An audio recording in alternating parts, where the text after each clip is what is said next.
Hello and welcome back to Core Ideas, the podcast interested in all things related to lake sediments and paleolimnology. My name is Adam Jeziorsky, and as always, I'm here with my good friend Josh Steenput. Good evening, Adam. How are you? Could be better, I guess, but It is what it is. Here to talk Paleolimnology. Kind of, sort of. That'll help us. Kind of, sort of. Help everyone's mood.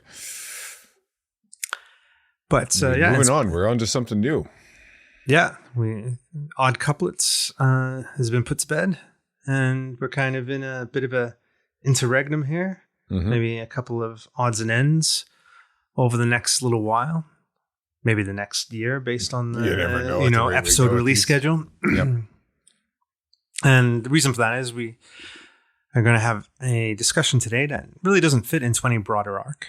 And so instead, we're presenting a paleolimnological survival guide of hard-learned lessons. And this is a subject that was prompted by a conversation looking back at how long we've been doing the podcast and how much our respective positions have changed since the beginning, which was more than 5 years ago now.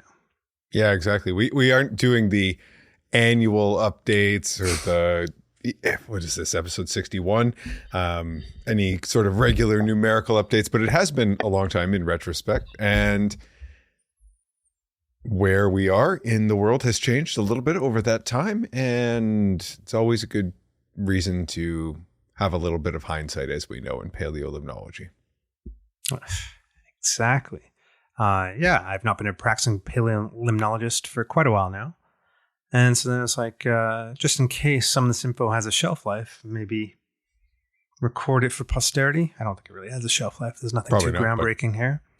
And then, I've gotten a whole lot of new perspective from 5 years ago, sitting on the other side of the fence table a whole bunch of times now.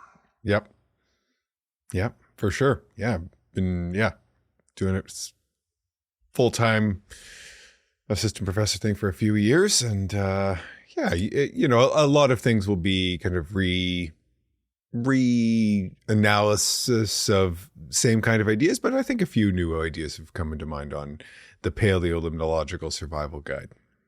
Yeah, because there's some broad similarities to a couple of our past episodes from years ago now. We did a study of graduate studies way back in episode 9. Ooh. And then a more focused Welcome to Paleolimnology in episode 35. And those are very much taking a, focused view of entering a paleolimnology lab, or the difference between a master's and a PhD type of questions. However, this time it's definitely a bit more scattered. It's more like a top 10 list of pieces of advice that we'd pass on to our younger selves, or anyone out there on the intertubes who may listen. Let's do it. Saves, a little bit of pain and heartache, hopefully, for some, hopefully, some of the souls listening out there. Or food for thought, or things to compare with your own top 10 list. It's always good to have that. There's going to be quite possibly a day when one or two listeners out there are on the other side of the defense table, as you said, or giving advice to other people, whether formally or informally. So thinking about some of those and taking a bit of view from above them, always good. All right. So we categorized our top 10, top 11 items into very broad categories. And the first one is just the big picture.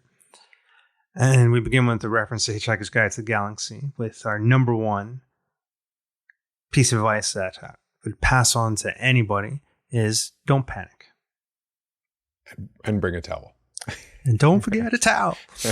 How many people are going to get that reference who are listening? I have. I'm worried now. I wasn't when we said it, because I think it is good advice. Whether your planet is being destroyed and you've been taken up into a spaceship, or you're starting out in paleolimnology. But yeah. Yeah. And lots of stuff is going to go wrong. That's just the way it is.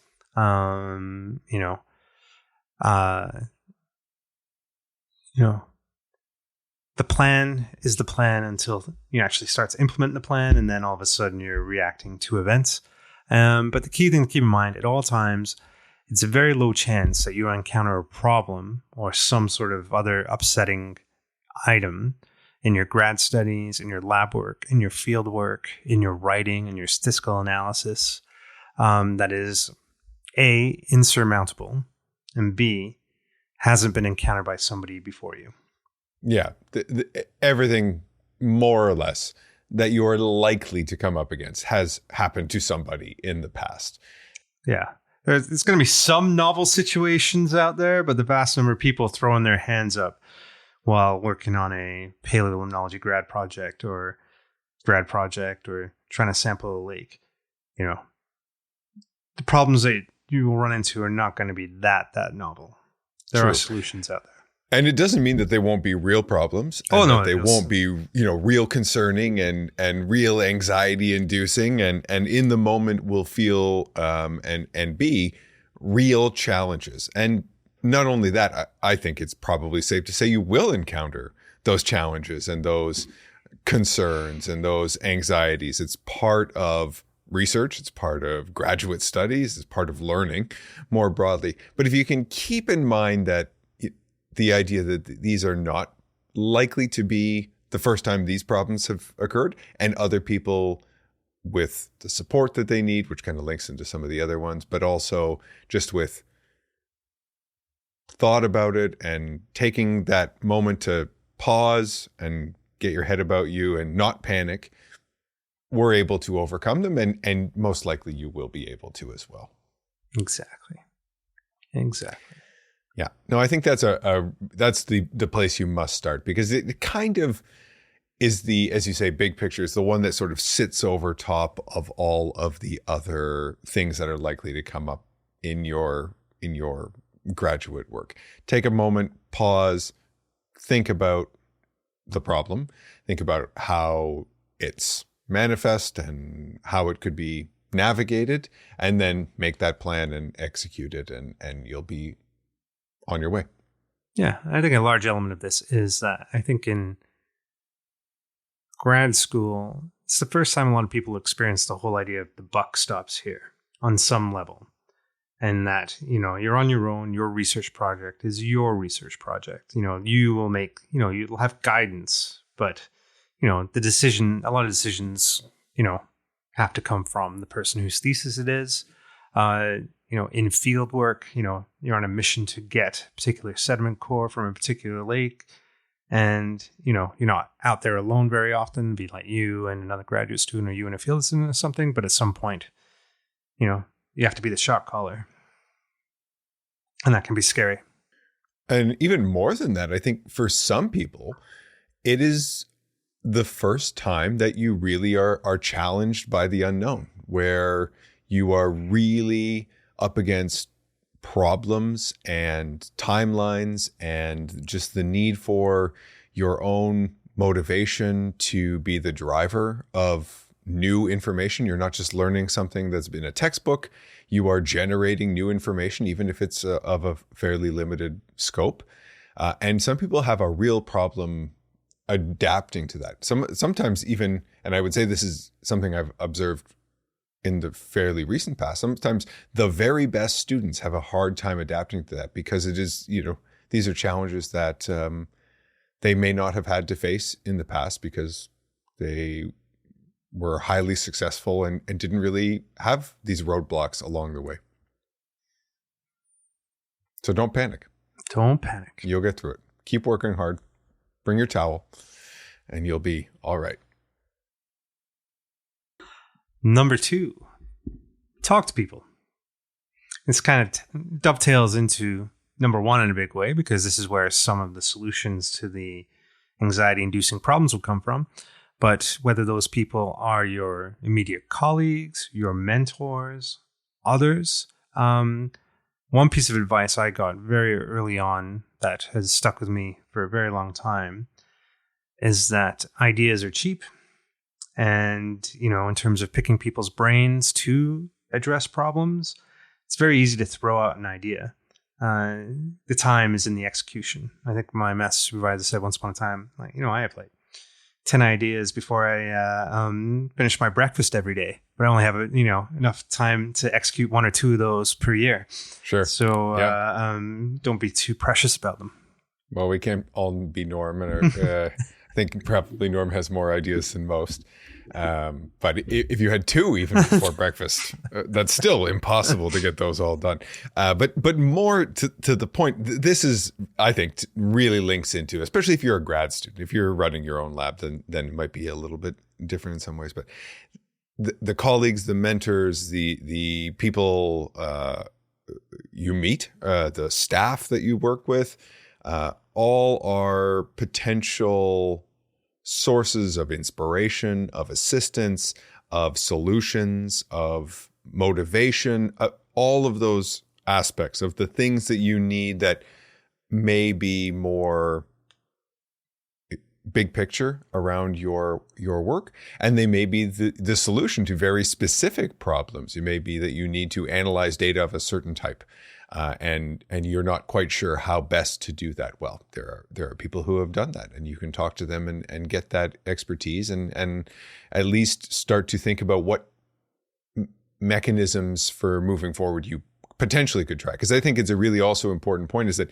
you can talk to people forever and ever and ever and get all of these ideas that you never will be able to execute, but you're building up sort of a big picture that you can then pick and choose and execute in your own way to do your own work. Number 3.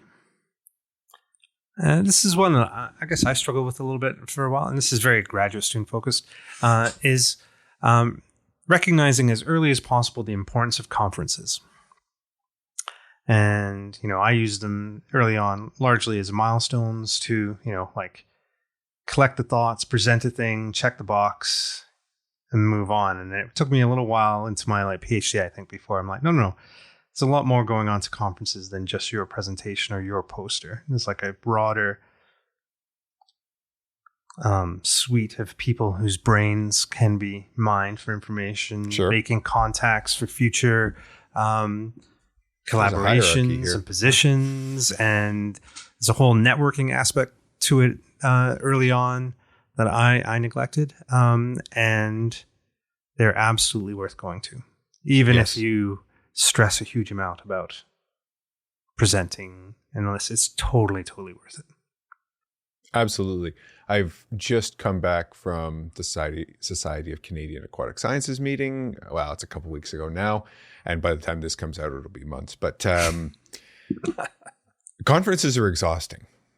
The process of just being at a conference, going to talks all day long, the social aspects, but that are, social because you're hanging out with people in a lot of cases, but also meeting new people are just exhausting, right? People come back, in my experience, from conferences very much energized, but worn out, right? You're energized about research. You're energized about your research, hopefully. That's one of the reasons we send students to conferences, is because they spur on productivity.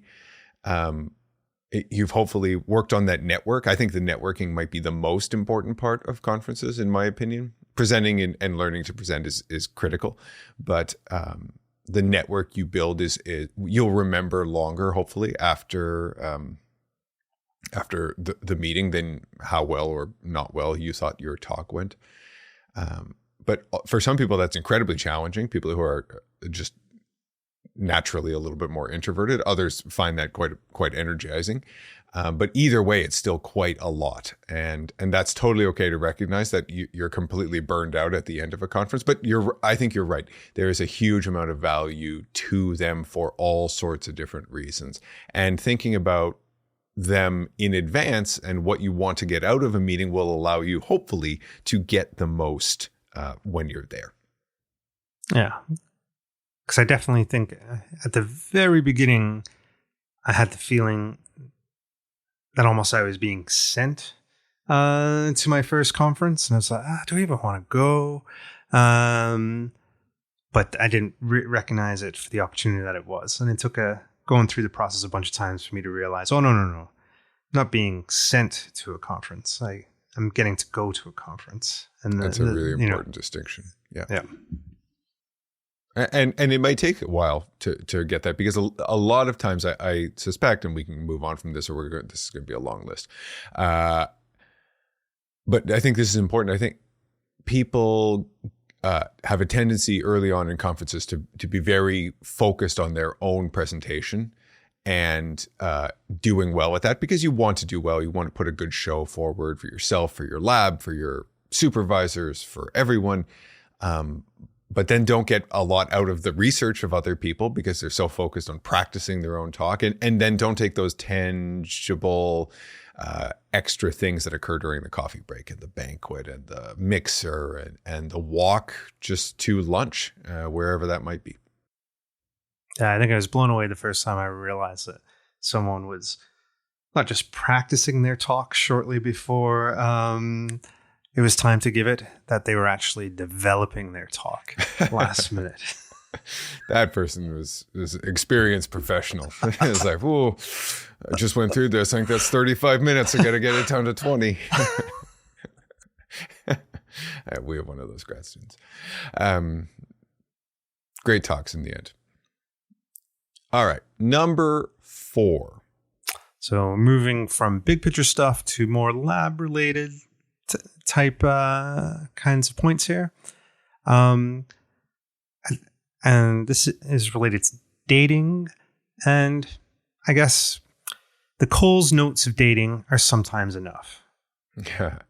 Dating can be a rabbit hole that you can dive down in. And you don't necessarily need to be an expert in radiometric dating, unless being an expert in the ins and outs of radiometric dating is absolutely integral to your research questions. Yes, agreed. Yes.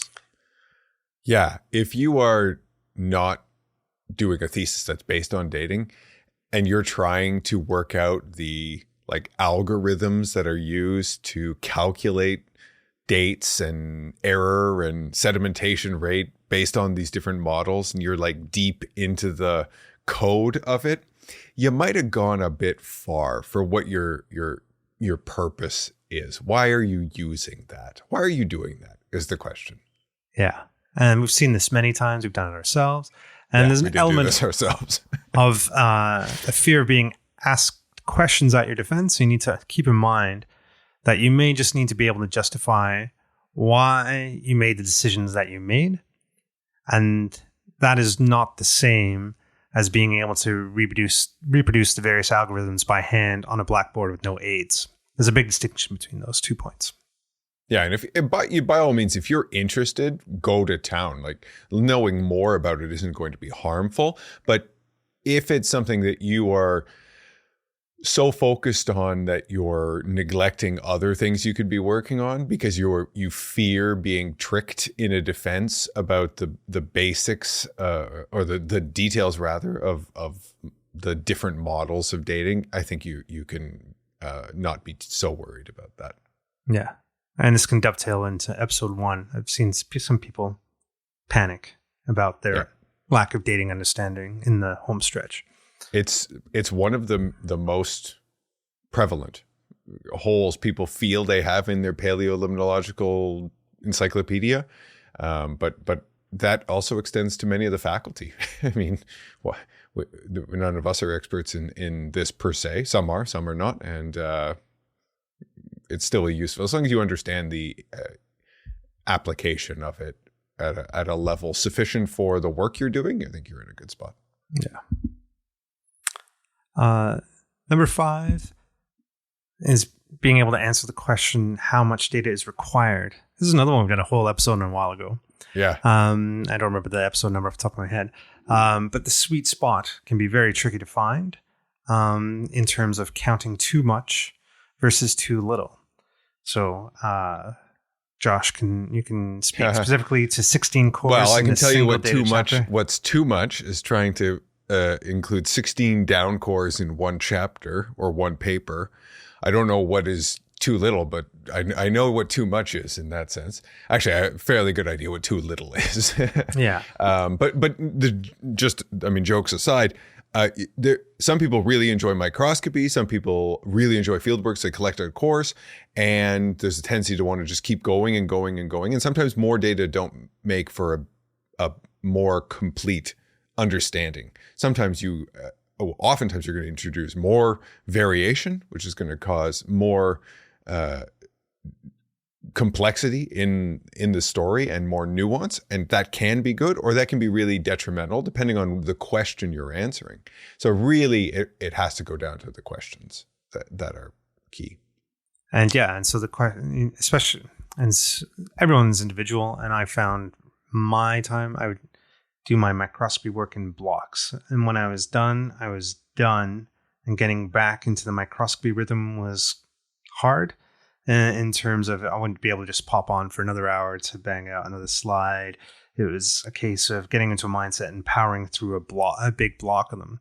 And so that's a case where, if you're like that at the outset, you really need to consider what will you need to answer the questions you're trying to answer, and at what point will you not have enough power to do so in terms of how many intervals enough, especially when you've got like a core that is just a pain to count. And I can think of some Cladostrum ones where there's just a huge amount of classic material, and it's just miserable, and you just want it to be over because you're just looking through junk to find the countable remains for hours at a time, and you're just like, I want to be done. But at the end, you're like, there's just not enough intervals here to make any meaningful reconstructions. So I've had both problems. Yeah, for sure. All right. Number 6. Number 6 is a U1. So this is one that I, when we were talking about things you've learned more recently, and this is one that came to mind for me as a PI and thinking about that. So if you are using something in the lab and you're running low on that, let somebody know, particularly the person who it is who's responsible for procuring more of that item. If you need mounting medium for making slides, or you need chemicals, or you need anything really in the lab environment, sometimes it can take a really long time to get those things delivered. Post-COVID, when there was supply chain issues for, it seemed like everything, it was taking months and months and months to secure very simple items like basic chemicals, glass, those sorts of things. If you need field gear, many of the labs that we know have switched to using UETech corers, which are made in Austria. Excellent products. But if you want them delivered to North America and you need more core tubes, for example, because they get damaged or lost or whatever, it can take weeks to months to have those delivered. And you don't want to be out of luck because you don't have what you need. And ideally, you don't want to give a lot of stress to the person who's trying to order it when you come and say, hey, I need this yesterday. I can't continue working until I get that. And then the whole project is at a standstill. I've never had to deal with procurement myself. I've been the person on the other side of that conversation that just drops the bombs and tap dances out of the room. It's shocking how long some things can take. And then other things are really quick. At York, we use one system that is for our requisitions and also has linkages to Fisher and VWR and that sort of thing. So in the same system, I can put in a requisition order that could take weeks to be processed and also have material delivered from Fisher the next afternoon. So it all depends on what it is, but you don't know until you look and ask. All right. Next block, some field related points. The fun stuff. All right. Fun stuff. This is another Josh one. Make sure you know the most important knots and practice them before you go into the field. Yep. Especially if you're on a project that involves helicopter time. Well, rant away. In general, well, it won't be much of a rant. Remember when we did, some people may remember we did these fake commercials about an audio book of knots. But I do think this is important. And you might actually extend this to sort of field practice, right? Like field techniques. Learning to do something the first time, anything, when you're in a stressful situation where time is money, is not an ideal opportunity, especially if it's something as simple as tying a knot, right? So if you can learn to tie a bowline, however you want to say it, and nothing else, and you can tie that really, really well, you can do almost anything that you would need to be able to do. Now, if you can tie a bowline and a reef knot, and you can do a double figure 8 knot and all sorts of, kind of other things, an anchor hitch, whatever it might be, you'll be in great shape. But if you know how to do those, you probably already have an interest in knots. If you can tie one knot really, really well, and I would recommend the bowline if that's the case, you will be in a really good position, and you won't stress about, oh my God, what happens when this anchor slips off the end of this rope and I'm in the middle of the Arctic, literally at the Arctic coast with no anchor, because that happened to not me, but to grad students that I was in the field with. And we were in the middle of the farthest reaches of the outer Mackenzie Delta, like right at the Arctic Ocean. The next thing you see is Russia. And we had no way to anchor this little raft that we were in. There's no rocks. It's an alluvial plain. We tried filling a coring box with mud. It floated. There was just no option. We ended up drifting and taking sediment cores. And I think the grad students were really, really stressed by that. I was the senior person. I was a PhD student at the time. And yeah, it turned a day that probably didn't need to be so stressful into a little bit more of a complicated one. So practice those skills. If you can practice them, I keep a piece of rope in my desk and basically tie little knots all the time when I'm so fidget? Fidgeting. Exactly. Rant over. Okay. And if you do want to get deep into it, the Ashley Book of Knots, which is on the shelf behind me, is a fantastic read. Thousands of knots. Is it as good as Granny Theme Font's audiobook of knots still? That actually, if I recall, that joke came because I got that for Christmas and we were talking about it after. So I was talking about describing some of the knots in there. All right. Number 8, still field related.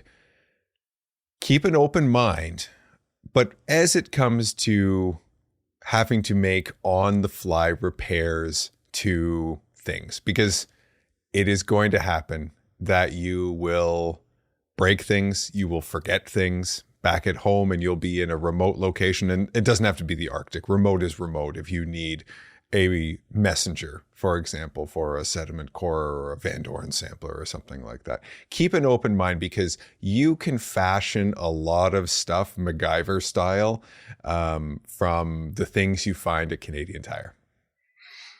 I know a reference here is using a part of a toilet as a messenger once upon a time. It was one of my greatest moments in the field in Canadian Tire, which any trip, like the first couple of days in Yellowknife, usually require 5 to 6 Canadian Tire trips each day to pick up things of all sorts. And then you finish, you're like, finally did it. And you get back to the warehouse and you're like, crap, no Allen keys, back to Canadian Tire. But no, we did have a messenger missing. I think it was for a Van Doren, for a water sampler. And I was able to fashion it out of the repair kit for a toilet. Just the number of times I've been standing in the plumbing aisle, just thinking like, what am I going to do here? Or standing in front of a whole box of, at a hardware store when you have the little buckets of different bolts and washers and nuts. I'm like, okay, I need M6 bolts. How am I going to work this? All they've got is a 1/4 inch. Like, okay, I got to figure this out. And eventually you can get it done. Yeah. And, repairs and losses can happen, even the best intentions. You can flip a canoe, and even on something called Stillwater Creek, and lose stuff. Stuff happens. Stuff needs to be replaced, and again, don't panic. Yeah, don't panic. Ask people. If you're at a place where there are other people around, it's amazing when we go into sample in like cottage country and super nice people who will help you by letting you launch from their place. You know this, Adam. You did more work in those areas than I did. Like, people are so helpful. They have stuff that they're willing to lend you and help and chat with people, ask, and I think you'll be shocked by what you can figure out on the fly. Yes, but I'd also say, as being someone, I've never done Arctic coast research, but I've done lots of cottage country sampling. Not everybody is nice. Well, that's true too. And so, yes. I'm talking once you've already identified the nice folks. Talking to people is important, and choosing your ambassador is always very important as well for the target audience. Yep. All right, number 9, again, still in fieldwork. The importance of maps. And I think this is one thing that is always kind of shocking to some people, is how lakes can be surprisingly elusive at times. They It's can. like, we are here. There should be a lake here, but there is no lake here. Are we not here? And Where are we? Are we here? No, we're over here. Oh, shoot. Or, that's not supposed to be there. And this is more of a modern, well, it's not even modern anymore, but planning around technology is important. Even if you're in somewhere with good cell phone service most of the time, physical maps still have their place. You will not always have perfect reception.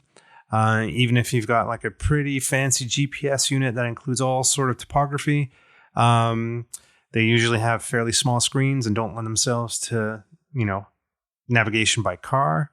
This goes back a ways, but like one of the most useful things that I ever bought for field work, almost on a whim, I think. I don't even remember where I got it. It was just a random bookstore, but it was a Muskoka canoeist guide that was basically backcountry of the Muskoka region, had lots of quite small lakes named, and had all the portage routes flagged. And man, that thing was worth its weight in gold. I used that for years and years and years. And it was like the first thing that went in my bag every single time. Yeah, that's an awesome resource. If you can find something like that, you are in a good place, especially if you're land navigating. I think this is a super important point. I love technology. I have the new hotness, GPS with touch screen and all the maps, and I can send emails and texts from it and SOS, but it draws an enormous battery pull, right? Like, you have to be sparing with it. What happens if the signal doesn't work? There's lots of things that can go wrong. And I'm not talking about getting lost in the wilderness kind of scenarios. I'm talking about not being able to complete your work kind of scenarios. You need to have a backup for that. A topographic map is always a good thing to have in physical form. They get updated every now and then, but not to the point that you're really concerned about. Like, even an old topographic map, the lakes haven't moved that much. They're not elusive. You can they're figure moving. it out. Yeah, exactly. And even with those things, the funny thing we were talking about as we were doing this is sometimes it's just really hard to navigate around the landscape. In the same location I was just talking about before, in the Delta, it's so flat because there's no trees and there's very little shrubs even, and there's so little relief that sometimes you don't even know you're on a lake. Like, we were in a helicopter with the best GPS you could imagine, Bluebird Day, and landed on what we thought was a lake, and we had no idea because it looked exactly the same as a tundra. And the only way I knew it was a lake was to drill a hole into the ground with the ice auger, and lo and behold, water came up, and we're like, oh, that's the lake. Good, let's get to work. We're where we thought we were. Number 10. This is also technology related. Take lots of pictures, and in the same vein of, like, it's very easy to get caught up in the go mentality of, like, we've got to hit 2 lakes a day, every day for days on end, or something like that. The lakes are hard to find. It's like, just get this done so we can, go home. But taking lots of pictures will give you insights into a whole bunch of things that you will only partially remember because you are so tired, and they will all blur together over time, no matter how unique each lake is in its own way. If you're doing an extensive field season of, dozens of lakes, your memories will blur them all together. Absolutely. Absolutely. Even if you have an amazing memory, you may remember them the next month. But you may not. You probably won't remember them 5 years later or 10 years later. I go back to the best pictures I ever took were the very first field season in the Delta, were the very first field season in 2008. And I go back to those pictures all the time. And part of the reason I go back to them is not only I took a lot of pictures, but I took the time to write down in the title of the pictures or in some sort of metadata what the pictures were of. And I have hundreds from that trip, which is probably a bit too many because I was really interested. But it was also super novel. But exactly, it was very novel, and I use those pictures all the time. And now, because the landscape has changed so drastically, they are sort of their own data in their own way, very qualitative, but they are data. You're not getting these things developed. They're digital. They take up no space. Storage is basically free now, especially with online things. So this really is about slowing down as well and taking in the moment and capturing the moment. The tendency to, let's go on to the next one. Don't worry about it. Let's fly away, especially if you're in helicopters. I find this because time is literally money, like hundreds of dollars a minute. Just do one more circle and get a couple of good photos. Take a few videos even. You may want those for presentations or press releases when you have amazing paper come out. Yeah. And, it's funny because I think of like a couple of my favorite photos. Just go back to the same well. You've taken many, many photos, but there's a couple of standouts. And those are the ones that you end up reusing again and again and again as like title slides or field slides. There's like, it's not wasted time. Yeah, and get someone to take a picture of you in that the field. Is a key you're one. Going to want those. I have very few pictures of myself in the field. Yeah, same. There's very few pictures of me in general, because I'm usually behind the camera. But you're going to want a few of those at least. Prove that you were there. And people will be happy to do that because people are excited to be in the field with you, especially if they're colleagues and friends.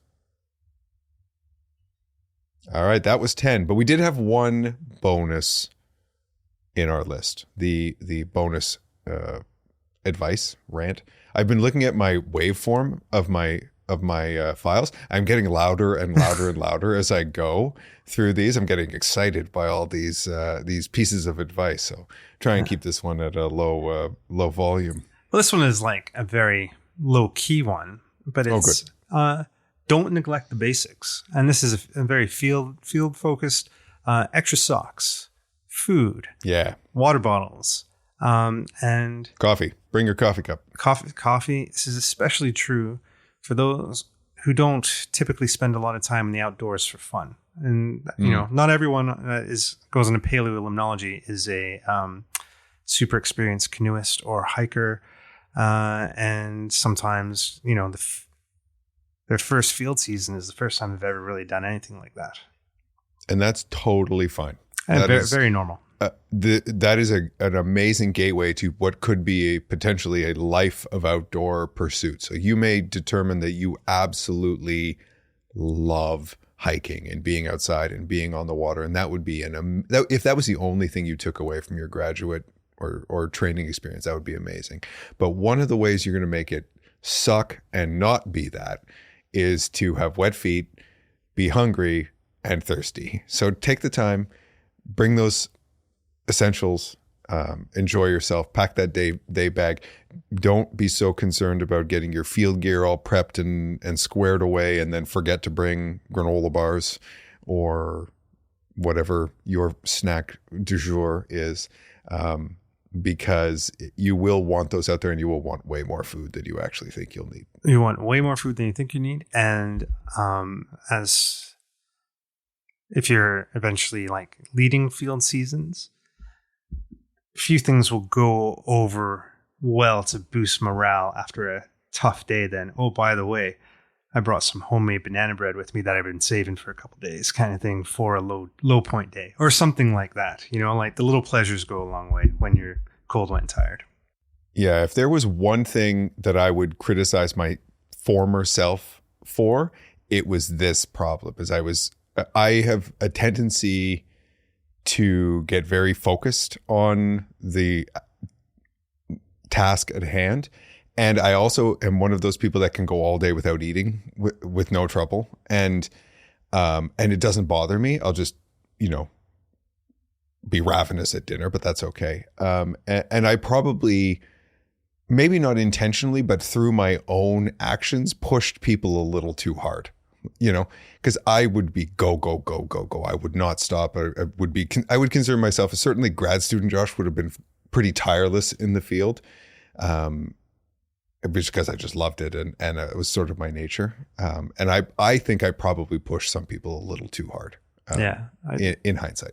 Yeah, some people are built different. I think there's definitely a subset of people that as you get tired and hungrier, like your mood change is linear. And then there's other people where there's like definite plateaus and breaking points of like, all right, I'm now very hungry and tired and I'm throwing in the towel. And it can be a mismatch between personality styles that you do not realize until someone has crossed the other one in terms of pushing them too far or not recognizing how much they may be struggling. Yeah, you got to recognize this. And this is something that I still have to, I'm pretty sure Jenny took the grad students aside before they went to Inuvik with me a couple of years ago and said, you will have to make him stop. If you need to eat, you tell him. I'm not doing that. Not till lunch is over. So there you have it. I like it. That's a good list. An 11-point list of wisdom of the ancients. Love it. Passed down in podcast form. That was fun. Yeah, no, it's fun. And it's kind of like end off each episode with some anecdotal rambling. And how much of this for you was hard-won advice versus what was passed down wisdom from the ancients before you? I have a hard time breaking those apart because I'm not quite sure. I think it's probably a mixture.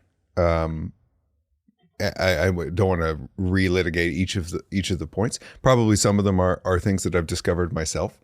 And no one did tell me. And then others are things that I definitely picked up, maybe not specifically told to me, but sort of by osmosis over the years from other people that you've worked with. I don't know. What do you think?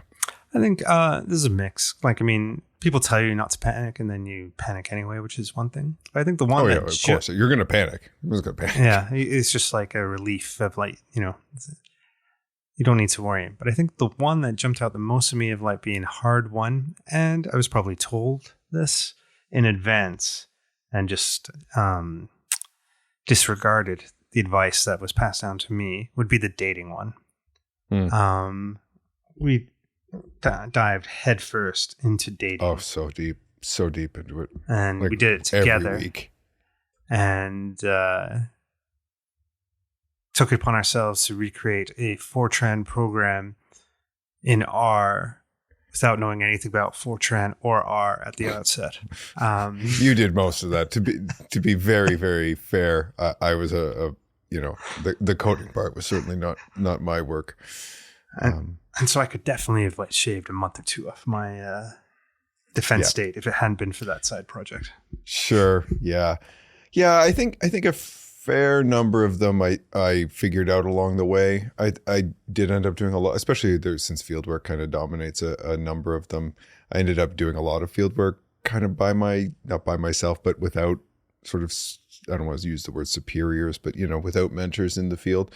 And I've always enjoyed that part. And but you do pick up things as you go.